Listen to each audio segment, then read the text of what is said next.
At some point in your 40s or 50s, something shifts.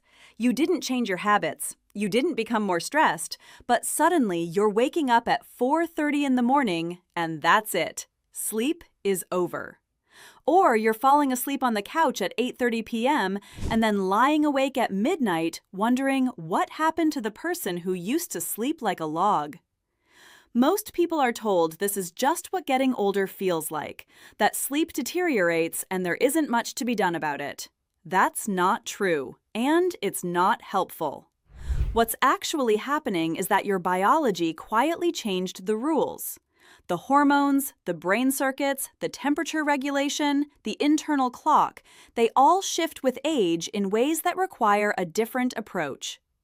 The habits that produced great sleep at 35 produce something completely different at 55 or 65. The good news is that the approach exists. Sleep researchers who work specifically with older adults have identified interventions that address these age-specific changes directly. These are not the generic tips you've heard 100 times. These are the tips that actually target the biology of what's changing. Let's get into them. Tip 1.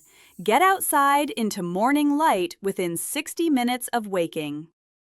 This is the highest leverage habit on this entire list, and it's not even close. As you age, the suprachiasmatic nucleus, your brain's master circadian clock, loses coupling efficiency between its neurons. The rhythm it produces becomes flatter and less robust. The result is earlier evening sleepiness, earlier morning waking, and sleep that fragments more easily through the night. Morning bright light is the single strongest external input that sharpens that weakened rhythm. Getting outside within 30 to 60 minutes of waking for at least 20 to 30 minutes sets the entire day's hormonal arc. It triggers the morning cortisol peak, suppresses residual melatonin, and starts the timer for that evening's melatonin release roughly 12 to 16 hours later. Here's the detail most people don't know.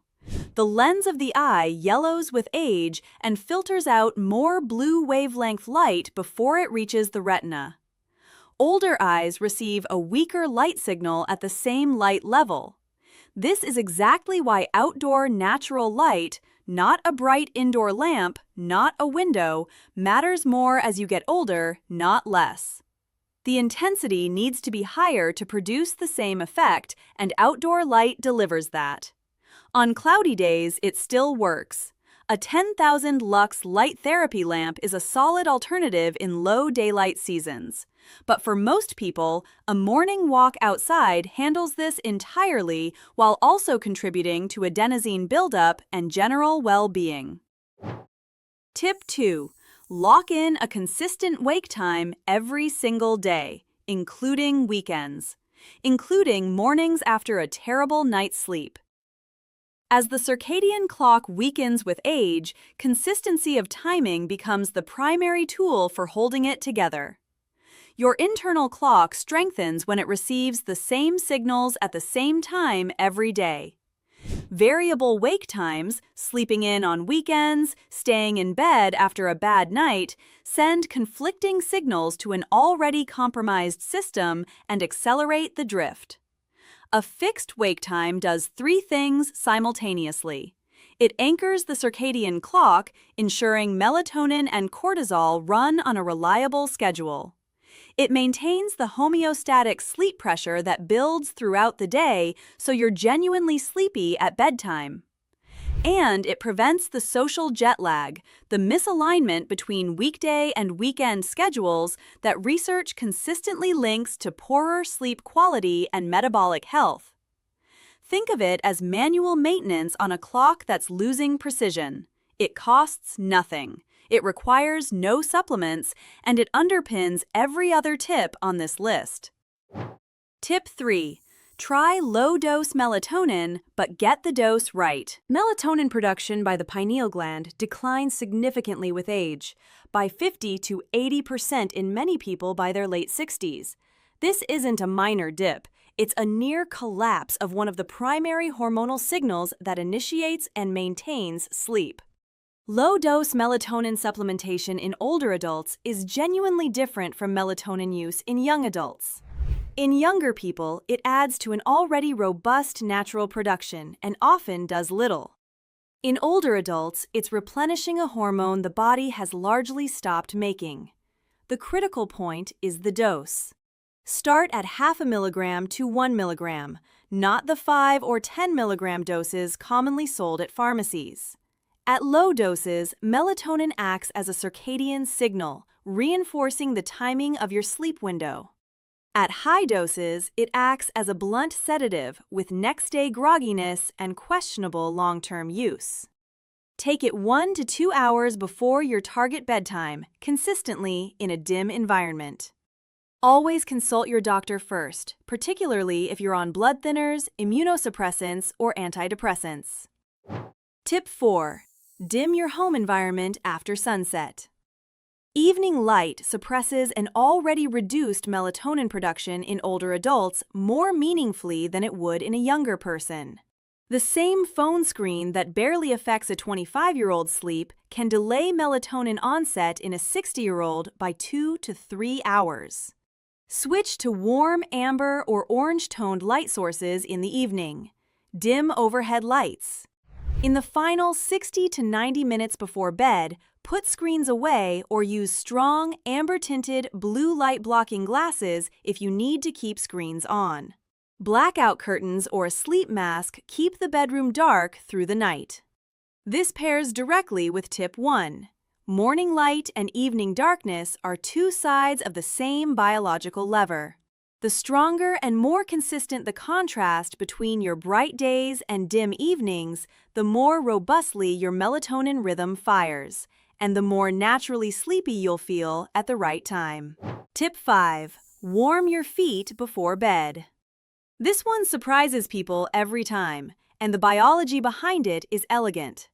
For sleep to begin, your core body temperature needs to drop slightly. That cooling happens via vasodilation in your extremities. Your hands and feet radiate heat outward, drawing warmth away from the core.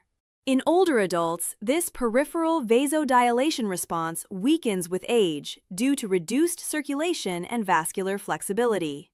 The thermal sleep trigger doesn't fire as reliably. Sleep onset slows. Warming your feet 30 to 90 minutes before bed with warm socks, a brief warm foot soak, or a hot water bottle artificially triggers that vasodilation. Blood vessels in the feet open. Heat radiates out, core temperature drops more readily. The brain receives the thermal signal it was waiting for. Multiple studies in older adults show this reduces sleep onset time by 10 to 20 minutes or more, comparable to some mild sleep aids with zero side effects. It's inexpensive, low effort, and directly compensates for one of the most consistent physiological changes that comes with age. Tip 6. Adjust your bedroom temperature slightly warmer than you think. Standard sleep advice recommends keeping your bedroom at 60 to 67 degrees Fahrenheit. That range is calibrated for younger adults with efficient thermoregulation. For many older adults, it's too cold. Older bodies generate less metabolic heat, retain it less efficiently, and have less responsive peripheral circulation.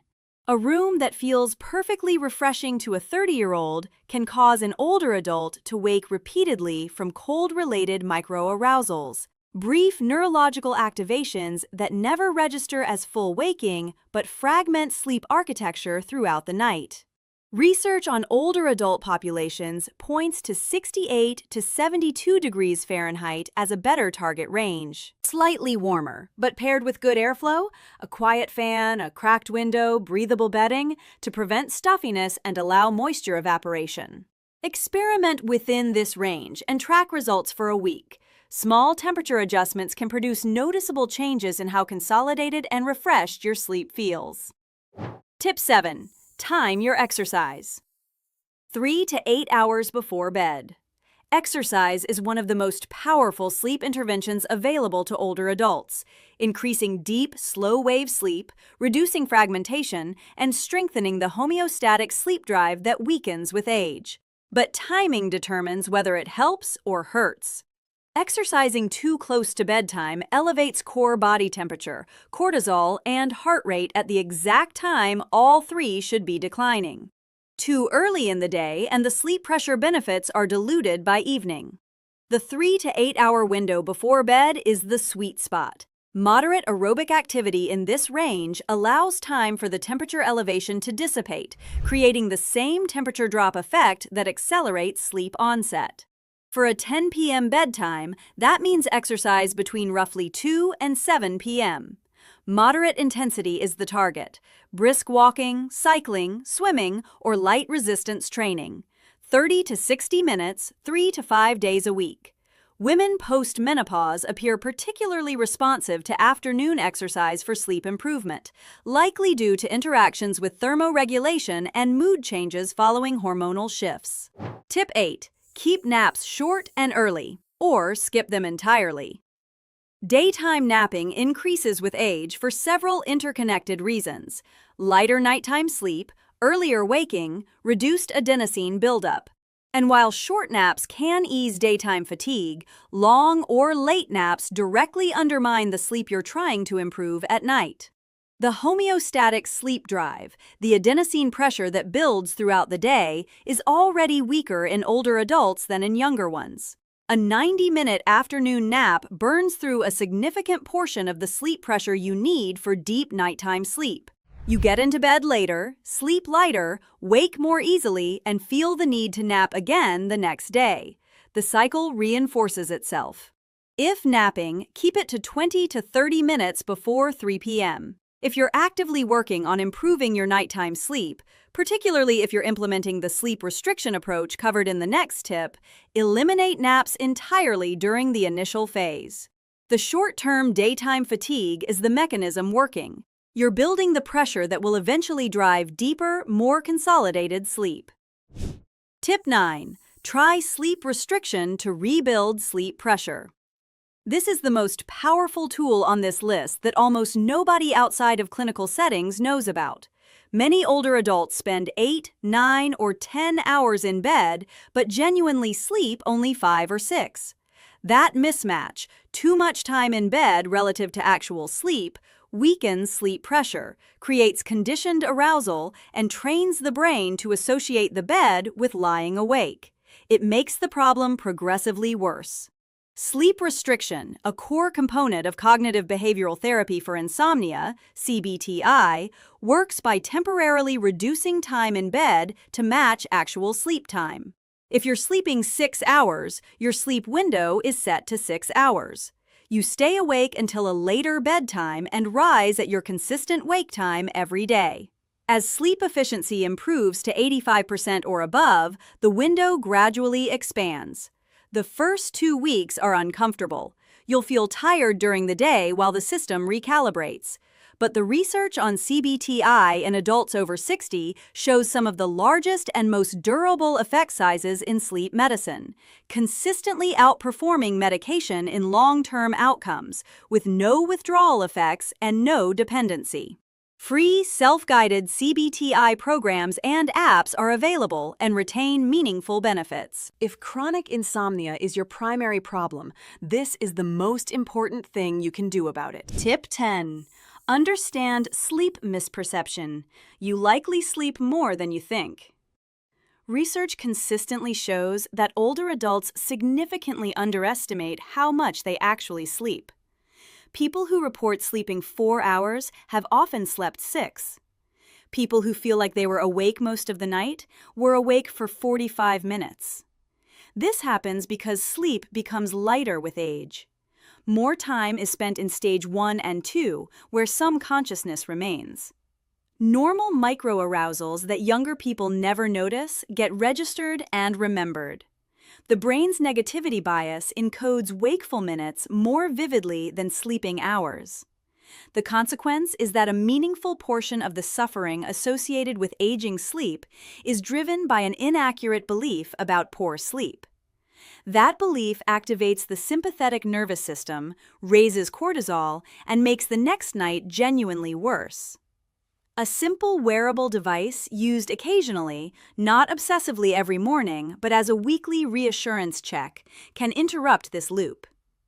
When the data shows 6.5 hours and you were convinced you slept 3, that correction alone removes a significant source of sleep-destroying anxiety from the equation. Tip 11. Get screened for sleep apnea and restless leg syndrome.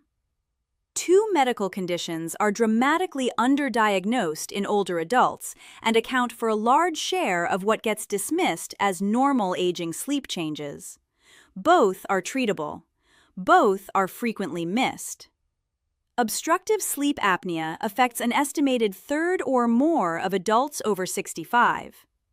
Airway muscle tone decreases with age, and the classic symptom, loud, witnessed snoring, is frequently absent in older adults who sleep alone. What shows up instead is waking unrefreshed despite adequate hours, chronic daytime fatigue, cognitive fog, and blood pressure that doesn't respond well to medication. Every apnea event is a microarousal, a cortisol spike, and an oxygen desaturation, sometimes hundreds of times per night. CPAP treatment consistently produces dramatic improvements in sleep quality, cognitive function, and cardiovascular outcomes. No behavioral strategy compensates for an airway that collapses through the night. Restless leg syndrome affects 10 to 35% of adults over 60.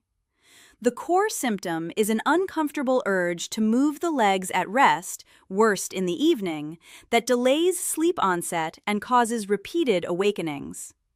It's frequently linked to iron deficiency in the brain, serum ferritin levels below 50 nanograms per milliliter, and iron supplementation when levels are low often produces meaningful relief.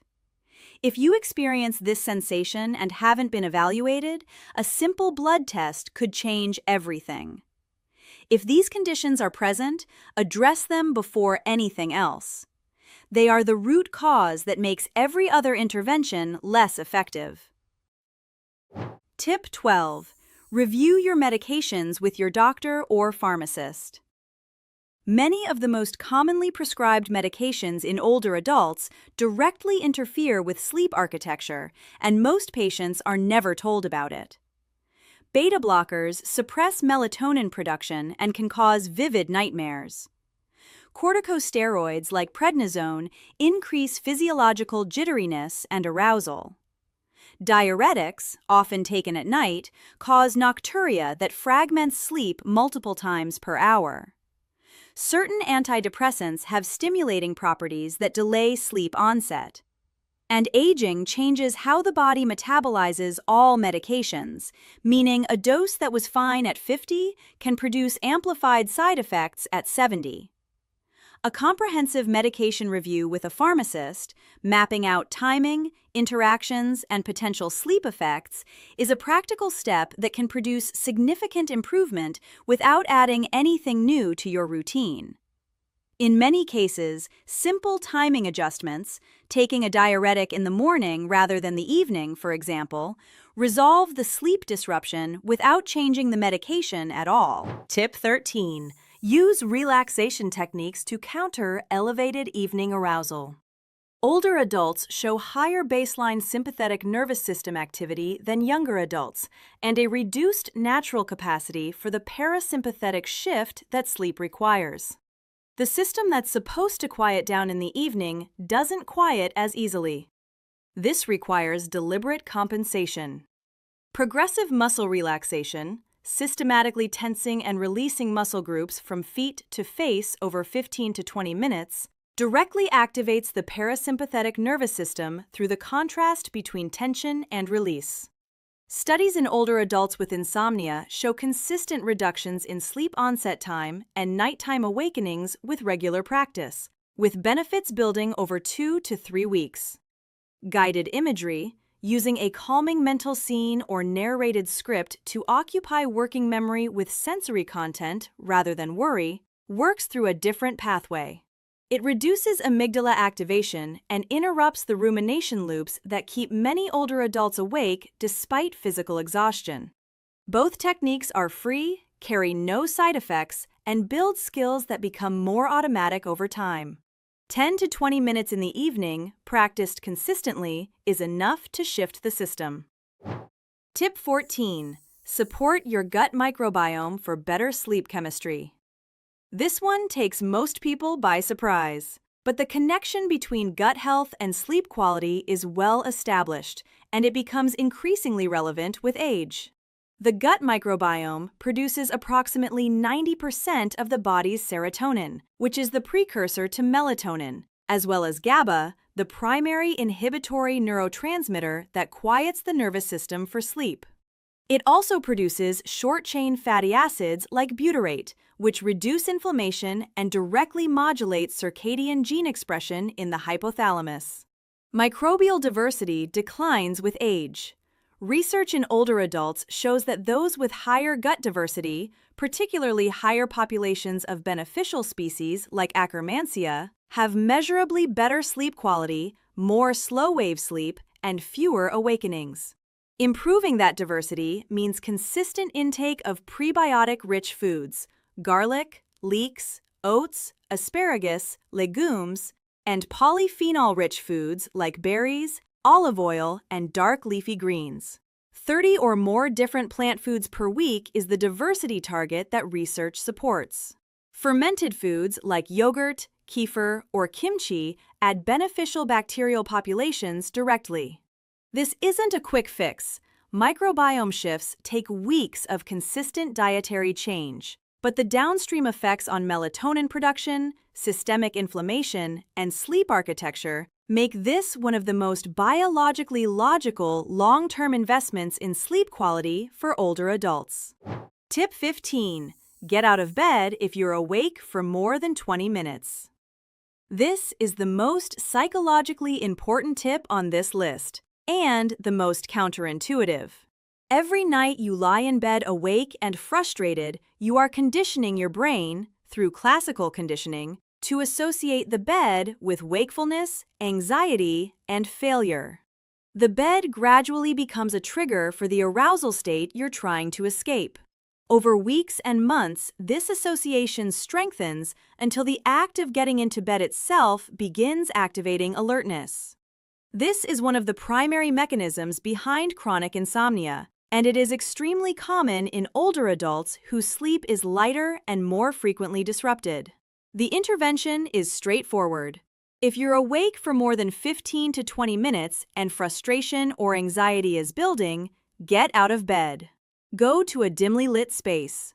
Do something quiet and low stimulation. Read a physical book, listen to calm audio, do progressive muscle relaxation.